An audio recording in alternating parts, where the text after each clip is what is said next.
I know talking about a pelvic tilt may not be the sexiest topic here for a fitness YouTube video, but it should be, because that pelvic tilt can have a massive influence over your ability to develop your abs, your glutes, sport performance. Lower back pain is often attributed to a chronically anterior or forward tilting pelvic tilt. So there's a lot riding on this seemingly small little thing that may not seem like much on the surface, but it really makes a big difference when we can get better control of it. The biggest challenge with this pelvic tilt is that it's often happening because of a lot of chronically sleepy muscles, particularly your abs and your hip extensors, your glutes and your hamstrings.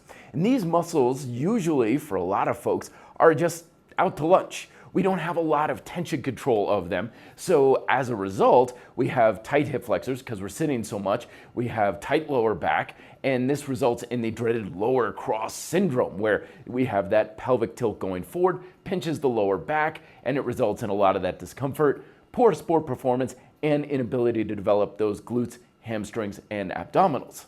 And one of the biggest mistakes that people make with this is they think, oh, I'll just work my abs, or I'll just do exercises that are supposed to work the glutes and hamstrings. But that often doesn't work because, again, these muscles are sleepy. Your brain has trouble engaging them, that mind-muscle connection. And as I've covered before, if you don't have good tension control in those muscles, almost nothing you do will ever work. It's kind of like trying to turn on a light bulb when there's no power to the outlet. So instead, the best way to solve this is to start off with the following isometrics.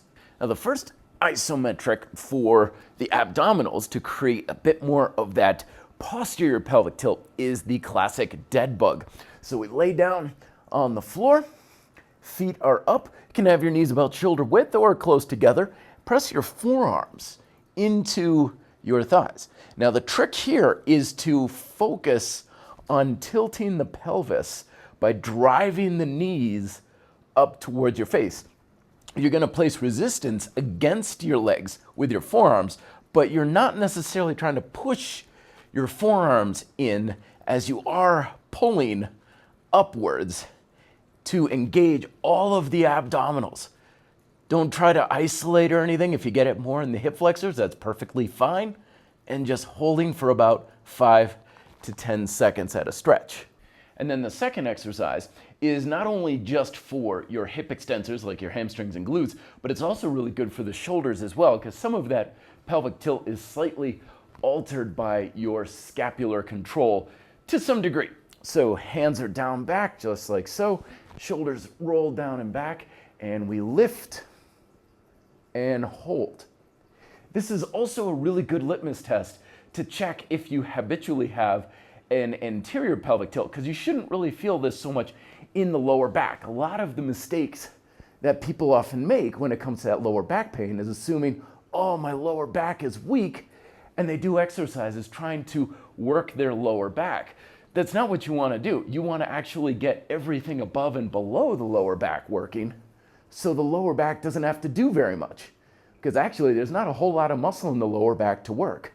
So here I'm focusing on pulling with my abs and driving up with my hips, all in the hamstring. If you get a little crampage, just kind of come down a little bit and hold. But as long as you feel your glutes and hamstrings working, it'll get the job done.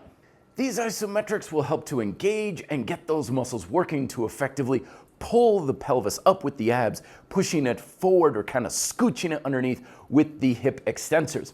But that's only the first part of the battle. Once you're feeling like you can engage these muscles to a higher degree, your mission then is to use those muscles in almost every exercise you do, particularly ground-based ones where you're standing, to be mindful of your pelvic position.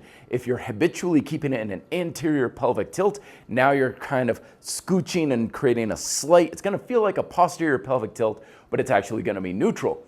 And in addition to that, be mindful of this throughout the day. A lot of times that anterior pelvic tilt isn't what we're doing in our workouts, but how we're habitually standing in our posture every single day. So as you're walking, as you're sitting, as you're standing in line, being mindful of keeping a little bit of tension in your abs, a little bit more tension in your glutes and hamstrings, and then eventually you'll start to naturally have more of a neutral pelvic tilt and more control, and all of those benefits of stronger abs, stronger glutes and hamstrings, less lower back pain, better performance, and on and on and on will come naturally.